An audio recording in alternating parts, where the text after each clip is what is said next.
Bom, meu nome é Rafael Calix, eu sou oncologista clínico do Hospital Albert Einstein. Nós vamos gravar um vídeo agora para falar sobre um trabalho, na verdade, para falar sobre dois trabalhos que foram apresentados em relação ao mesmo tema na ASCO, em apresentações orais. E eu achei que é importante falar deles em conjunto, porque realmente eles abordam a neoadjuvância do câncer de mama receptor positivo com hormonioterapia. Um estudo chama Alternate, o outro chama Fellini, e eu vou falar um pouco separadamente de cada um, mas o tema realmente é o mesmo, né? Então a gente já sabe que em doença metastática receptor hormonal positivo, fulvestranto possivelmente é melhor do que inibidores de aromatase. E um dos dois estudos que fazia a associação de fulvestrando com inibidor de aromatase, na verdade, proporcionou a maior sobrevida global que a gente conhece em doença metastática, principalmente quando usado em primeira linha. E daí veio a pergunta, puxa, será que se a gente fizer isso na neoadjuvância, não melhoraria a taxa de resposta patológica completa? Não melhoraria o prognóstico dessas pacientes tratadas em neoadjuvância com hormonioterapia, se a gente fizesse essa combinação? E o estudo Alternate faz exatamente isso. Então, ele pegou como endpoint, na verdade, ele pegou uma coisa chamada Endocrine Sensitive Disease Rate, que é a taxa de doença sensível à hormonioterapia, que é baseada num chamado PEP score. PEP score foi publicado há vários anos. Depois de neoadjuvância, se o PEP score fosse 0, essas pacientes teriam um prognóstico excepcional. E o PEP score é baseado em que só sobre um T1, T2 e que o KI67 à cirurgia fosse menor que 2,7, além de um Alred score de 3 a 8.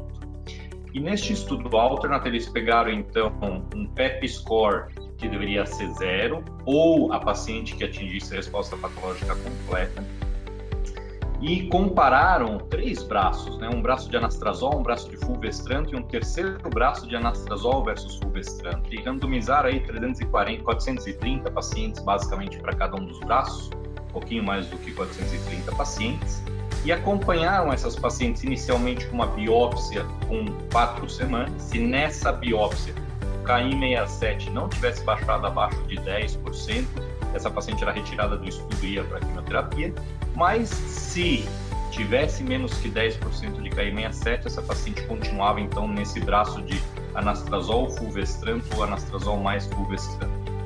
E para surpresa, o que aconteceu é que não houve diferença. Então, do ponto de vista de Endocrine Sensitive Disease Rate, a taxa de doença sensível à hormonioterapia, que era justamente aquele PEP score 0 ou resposta patológica completa, as taxas foram virtualmente iguais, por volta de 20%, mostrando que a adição do fulvestrant ao anastrozol, diferentemente do que acontece na doença metastática virgem de tratamento, não acrescenta benefício a essas pacientes em relação à neoadjuvância somente com inibidor de aromatase. Já no estudo Fellini, é um estudo um pouco menor, a pergunta era, bom, e se a gente adicionar um inibidor de CDK ao inibidor de aromatase, será que a gente não poderia atingir uma taxa de resposta patológica completa maior? Será que essas pacientes não poderiam ter um prognóstico melhor? E este, na verdade, não é o primeiro estudo que faz a adição do inibidor de CDK, já é o segundo, agora foi feito com o ribociclib, então a adição do ribociclib ao letrozol versus o letrozol somente na neoadjuvância em pacientes com receptor hormonal positivo. E, na verdade, eles fizeram 2 braços de ribociclib, um dos braços com a dose tradicional padrão de 600 miligramas durante 3 a cada 4 semanas, e um segundo braço do ribociclib contínuo numa dose menor de 400 miligramas por dia, obviamente ambos os braços associados ao letrozol versus o terceiro braço só de letrozol. Era um estudo bastante menor, 120 pacientes foram randomizados,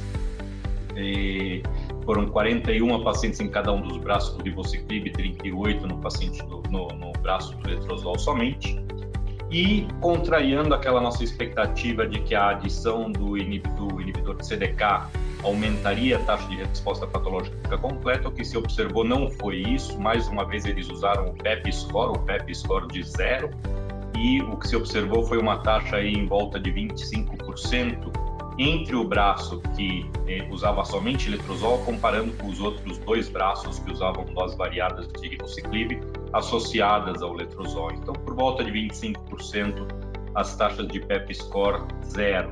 E então foi um pouco frustrante, obviamente, mas por que é importante isso, esses dois estudos, por que eles são importantes vistos em contexto? Porque conforme a gente vai aprendendo a poupar mulheres de quimioterapia na adjuvância, a gente vê que de fato a gente pode poupar uma grande maioria das mulheres de quimioterapia na adjuvância. A grande pergunta é, puxa vida, e na neoadjuvância, será que não dá para poupá-las também? Mas a gente tem historicamente esse desconforto de respostas menores, mais modestas com hormonioterapia, e a gente obviamente quer aumentar isso, seja às custas da adição de fulvestrante, seja às custas da adição de inibidor de CDK.